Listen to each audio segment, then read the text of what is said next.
Aujourd'hui, c'est un parallèle entre Monteverdi et Schönberg. On va se dire finalement un grand écart musical.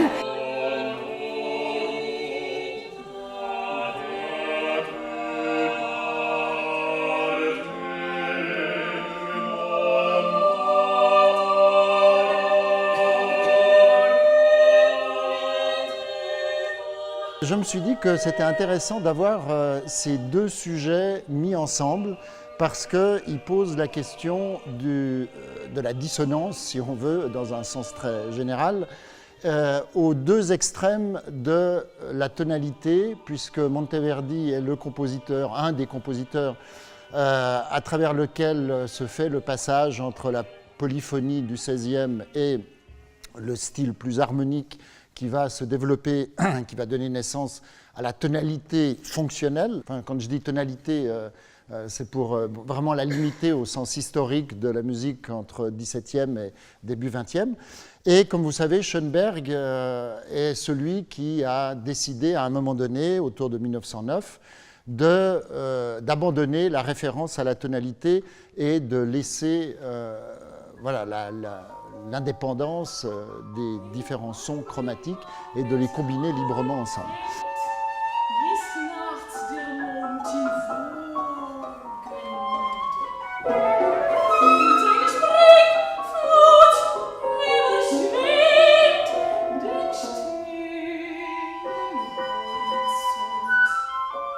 Je vais laisser la parole à nos collègues qui vont vous parler de Monteverdi. Une première chose que j'aimerais souligner, c'est que nous sommes dans des journées qui essayent de mettre en évidence la relation entre théorie et musique pratique, pour vous montrer que la théorie est un soutien à la pratique et que les deux choses doivent avancer main dans la main. Il y a des mots qui ne veulent pas dire la même chose, il y a le système qui maille et que finalement il y a là des distorsions qui mettent en crise un petit peu le système. Alors tout cela nous brosse un portrait, disons, un petit peu plus nuancé de Monteverdi et montre bien que finalement ces compositions sont tout à fait raisonnées, sont, disons, correspondent à la fois à la raison et au sens, aux sensations.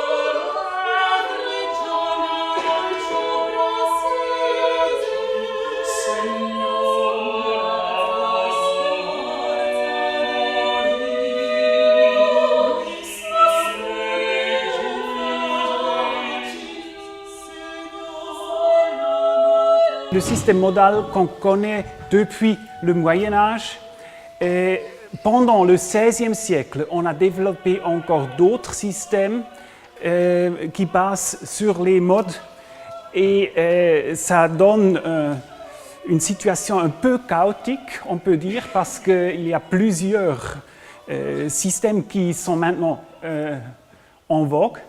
Et ça montre aussi un peu que lentement, vers la fin du XVIe et début du XVIIe siècle, ce système va arriver à sa fin.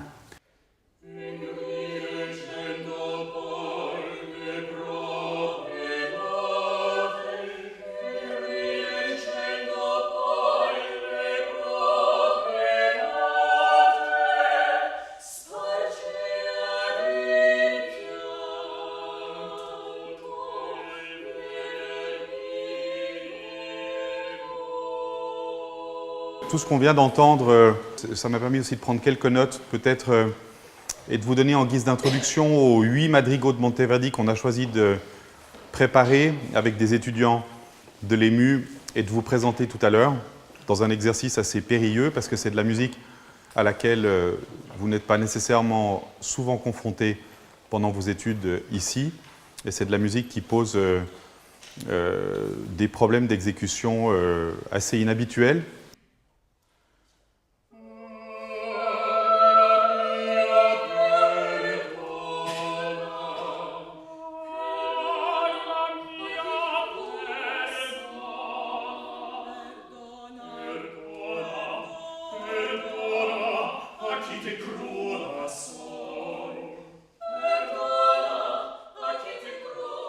Comme vous avez pu le comprendre, la dissonance est un élément assez central de cette musique. il y a des attaques en dissonance, il y a des attaques en bimodalité, c'est-à-dire qu'on a des modes qui s'entrechoquent, qui se fracassent un peu les uns aux autres. C'est de la musique qui n'est pas simple à mettre en place.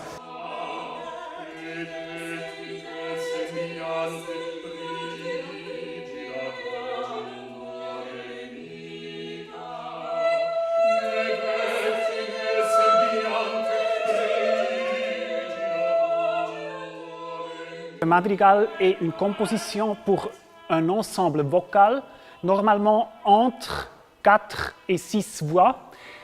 La règle est 5 voix, donc chez Monteverdi, du premier jusqu'au 6e livre, vous avez quasiment que 5 voix.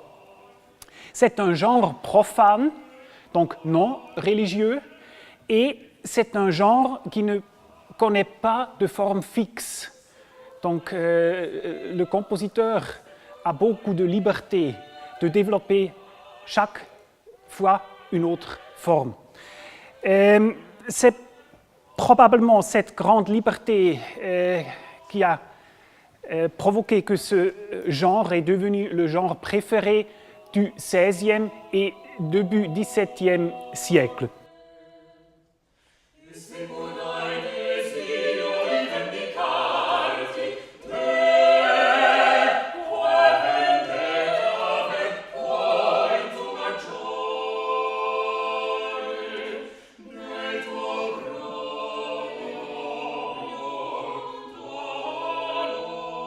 Et ici, vous avez un motet qui commence avec les mots « Surge amica mea ». Le texte est pris du Canticum Canticorum de l'Ancien Testament de la Bible.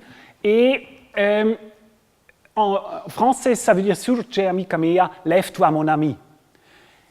Et regardez le soggetto. Le soggetto, c'est le sujet qui est imité dans les 5 voix. C'est assez atypique pour Palestrina.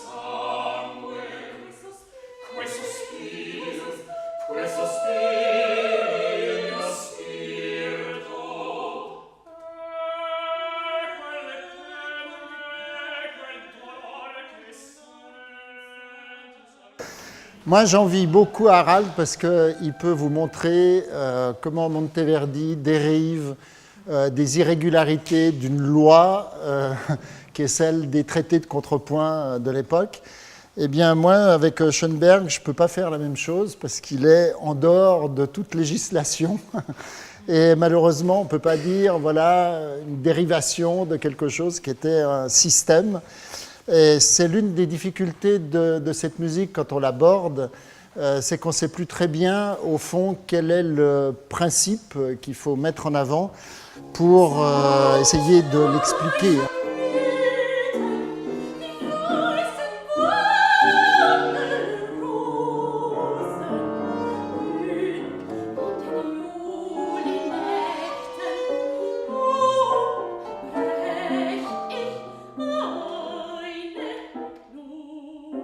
Schoenberg utilise le chromatisme wagnérien d'où il vient, en étendant ce chromatisme au 7e majeur et au 9e mineur. C'est cette idée de pousser la tension jusqu'à son maximum dans l'ambitus des intervalles qui produit cette échelle, au fond, où la dissonance n'est pas une dissonance. Elle est dans un état de consonance plus ou moins éloigné. Ça, je trouve que c'est très important de comprendre ça si on veut entrer dans la musique de l'école de Vienne, mais a posteriori d'autres musiques. Voilà.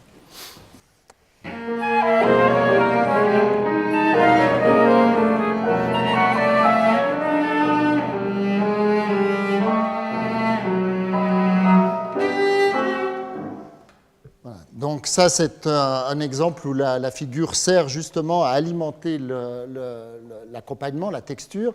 Et ça vous montre aussi que Schoenberg essaye d'utiliser au maximum ces éléments de façon à ce que tout soit organique. Même les voix secondaires sont dérivées des éléments thématiques. Non, mais avec la main gauche. Hein. La main gauche qui ressort.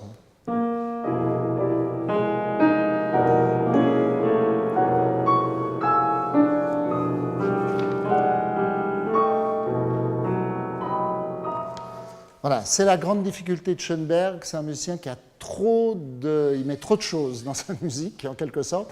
Elle est tellement riche que, vous voyez, cette mélodie qui était très simple, tout d'un coup, elle devient plus complexe parce que vous avez cette voix qui vient enrichir l'écriture et qui n'est jamais régulière. C'est pas systématique, c'est pas pim, pam, pam, pam, pim, pam, pam, mais justement là, le rythme change et donc vous êtes obligé d'être extraordinairement attentif.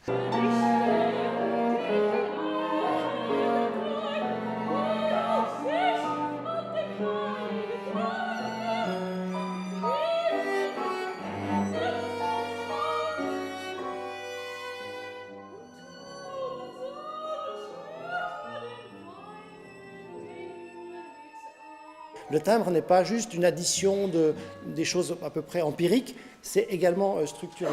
Et d'ailleurs, si vous avez l'idée une fois d'écouter la troisième pièce de l'opus 16 de Schoenberg, les Farben, cette pièce célébrissime, eh bien c'est une fugue à 5 voix.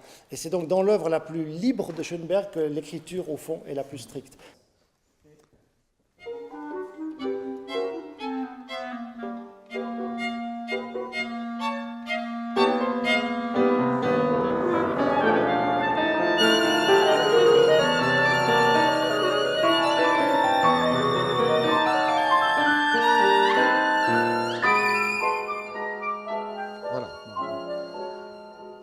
D'ailleurs, Schoenberg a marqué au début de la clarinette, enfin chez moi en tout cas, schwungvoll, hein, plein d'élan. Voilà. Vous avez pu le percevoir en commençant, puisqu'on a commencé à 15. On est dans quelque chose de très piqué, de très léger, et puis tout d'un coup, il y a cette espèce d'élan mélodique.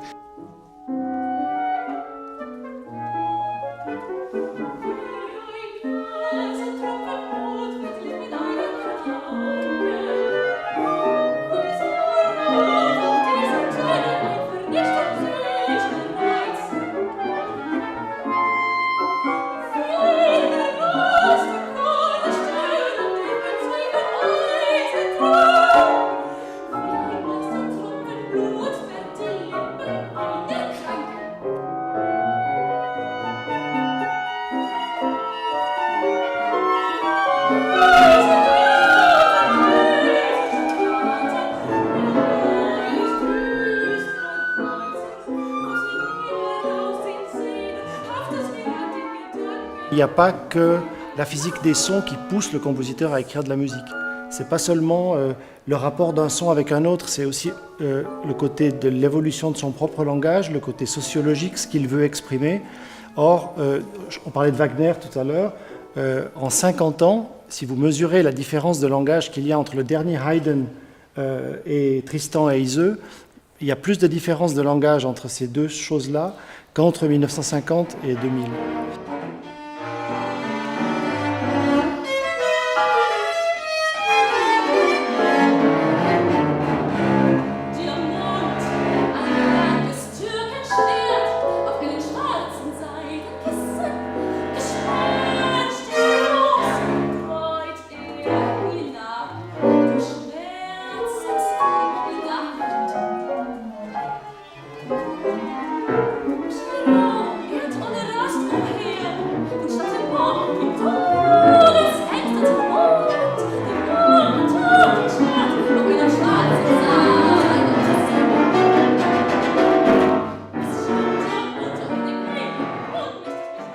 Il y a, en plus de toutes ces physiques des sons, des règles de la nature, de la présence de l'harmonie, des harmoniques des notes, il y a aussi une physique de la perception.